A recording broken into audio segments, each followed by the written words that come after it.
يا وجيه الدين والكرم. اعوذ باللہ من الشیطان الرجیم. بسم اللہ الرحمن الرحیم. الحمد للہ رب العالمین والعاقبۃ للمتقین والصلاۃ والسلام علی سید الانبیاء والمرسلین وعلی آلہ واصحابہ اجمعین. معزز ناظرین و سامعین، روز کی طرح آج پھر ہم آپ کی خدمت میں حاضر ہوئے ہیں ایک خوبصورت پینل کے ساتھ. رمضان المبارک کی بابرکت گھڑیوں میں، ساتوں میں، رحمتوں میں پروگرام بہار سلطانیہ رمضان ٹرانسمیشن میں آپ کا میزبان حافظ محمد اشتیاق سلطانی آپ کی خدمت میں حاضر ہے. آج ایک نئے عالم دین کے ساتھ ہم آپ کو ملائیں گے. انشاءاللہ ان کے باتیں آپ سنیں گے، قرآن و حدیث کی باتیں سنیں گے. موضوع بھی بڑا اہم ہے، تو انشاءاللہ آپ کے ایمان میں تازگی ملے گی. تو یہ پروگرام روز کے بیس پر ہوتا ہے. رمضان مبارک کے ببرکت مہینے کے اندر آپ اپنا وقت دین کو دیں اور یہ پروگرام سنیں. تو آج کے ہمارے جو مہمان بنے ہیں جناب محترم المقام پیکر محبت، پیکر اخلاص، حضرت علامہ قاضی عبداللہ صاحب. یہ ماشاءاللہ پرنسپل دارالعلوم محمدیہ غوثیہ دندل کوٹ میں یہ پرنسپل ہیں اور ممبر اسلامی نظریاتی کونسل حکومت آزاد کشمیر. تو ماشاءاللہ فاضل بحیرہ شریف بھی ہیں. تو ہم حاجی صاحب کو اپنے پروگرام کے اندر خوش آمدید کہتے ہیں. اللہ تبارک و تعالیٰ آپ کا آنا قبول فرمائے اور آپ کے سفر میں آسانیاں پیدا فرمائے. تو ہم بلا تمہید اس پروگرام کا باقاعدہ آغاز کرتے ہیں. تو اس پروگرام کا آغاز تلاوت قرآن سے ہوتا ہے. تو میں حافظ محمد حسن سے گزارش کروں گا کہ وہ اس پروگرام کا آغاز کریں اور ساتھ ہی حضور صلی اللہ علیہ وسلم کی بارگاہ میں مدح سرائی بھی پیش کریں گے.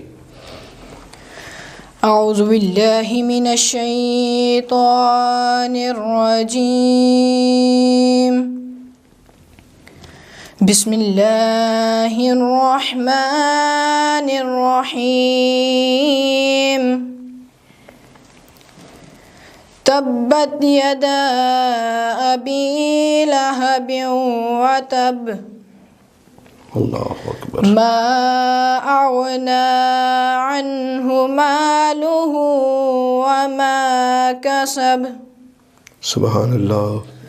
سيصلى نارا ذات لهب وامرأته حمالة الحطب في جيدها حبل من مسد. صدق اللہ العظیم. جزاک اللہ. صلی اللہ علیہ یا رسول اللہ وسلم علیہ یا حبیب اللہ. چمک تجھ سے پاتے ہیں سب پانے والے. چمک تجھ سے پاتے ہیں سب پانے والے. میرا دل بھی چمکا دے چمکانے والے. میرا دل بھی چمکا دے چمکانے والے. میں مجرم ہوں آقا مجھے ساتھ لے لو. میں مجرم ہوں آقا مجھے ساتھ لے لو. کہ راستے میں ہے جب جا تھانے والے. کے راستے میں